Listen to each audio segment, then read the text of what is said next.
Salut, la France ne fera pas le grand chelem de qualifier trois clubs en quart de finale des compétitions européennes, puisque ce soir, en fin d'après-midi, le LOSC a été battu au stade Pierre-Mauroy par Dortmund 2-1.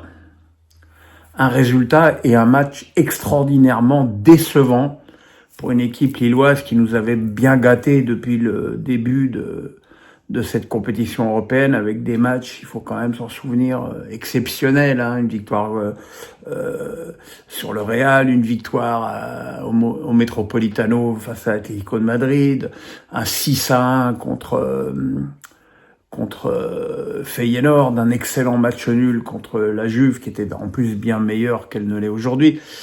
Mais là, ce soir, le LOSC a raté son match dans les grandes largeurs.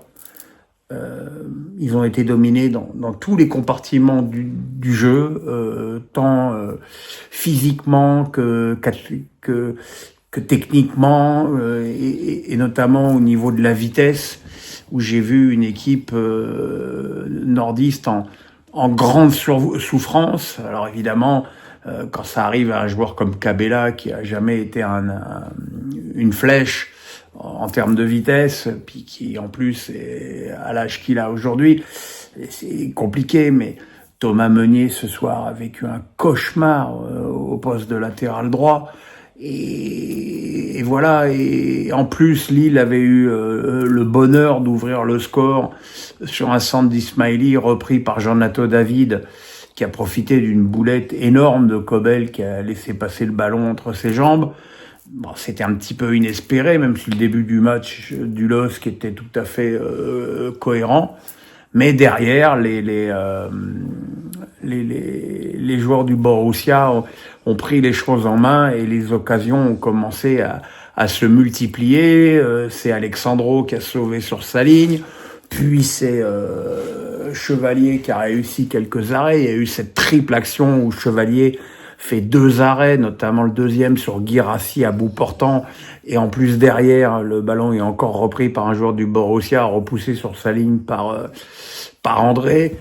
Voilà, c'était trop, et on voyait bien que cette équipe de Lille allait craquer, et c'est arrivé sur un penalty que je considère assez sévère, concédé par une faute d'un Meunier à l'agonie sur Guirassy. Vraiment, je trouve le contact extrêmement léger, mais bon, ça a été confirmé par la VAR, penalty transformé par Emre Can. Et puis quelques minutes après, Guirassy a servi Bayer, qui a marqué d'un tir en force sous la barre.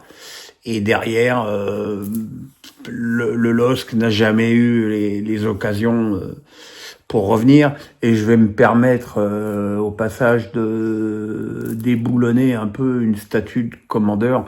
Je suis désolé, Jonathan David, ok, il marque des buts, marque beaucoup de pénaltys, mais il marque des buts, c'est incontestable, mais on voit que dans ce genre de match, ça suffit pas. Ça suffit pas. Il y a un déficit de vitesse d'exécution chez lui qui l'empêchera de toute façon de jouer dans un grand club, parce que c'est un joueur qui est lent et qui ne pèse pas physiquement dans la surface. Donc il veut participer au jeu, il veut bouger, il le fait plutôt bien, mais il est toujours un petit peu, je dirais, dominé athlétiquement par les défenseurs adverses, et c'est problématique. Voilà, c'est une déception pour le LOSC, qui a quand même fait un très beau parcours, parce que faut pas oublier qu'il y avait eu 2 tours préliminaires, notamment une qualification héroïque contre le Fenerbahçe de Mourinho, une qualification en plus assez héroïque. Et puis derrière, il y a eu ce parcours assez exceptionnel même, pendant la phase de poule, qui a permis au LOSC de terminer dans les 8 premiers, ce qui était une grande performance, ce qui leur a permis de leur offrir un adversaire qui, je le rappelle, est supposé être en crise. Mais voilà, tout crise qu'il y a à Dortmund, c'est quand même une équipe qui a l'habitude des compétitions européennes. Il faut se souvenir quand même que l'année dernière, elle était en finale, qu'elle avait éliminé le PSG en demi en gagnant les 2 matchs. Et voilà, c'est une équipe qui a l'habitude de ces compétitions et qui a géré ce match à sa main, alors que très rapidement, les joueurs du LOSC ont semblé perdus dans ce match. Bon, c'est dommage. Maintenant, il faut se remobiliser. Il faut retourner en Ligue des Champions l'année prochaine. C'est possible. Lille est toujours dans la course. Il faudra se digérer aussi cette grosse déception. C'est les choses qui arrivent. Voilà.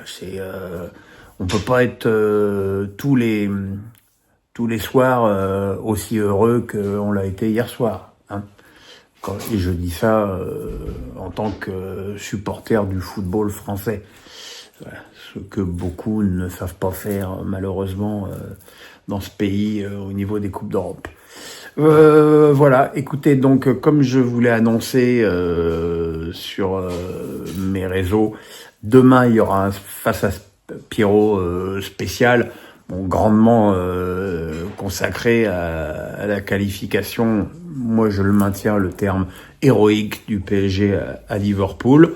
Il y a aussi quelques questions sur cette élimination du LOSC. Et puis voilà, comme ça nous amènera tranquillement au match de Lyon demain soir. Et puis à mes pronos magiques vendredi, avant de repartir pour le championnat face à Pierrot lundi. Et après, on va souffler un petit peu parce que les Bleus seront en stage.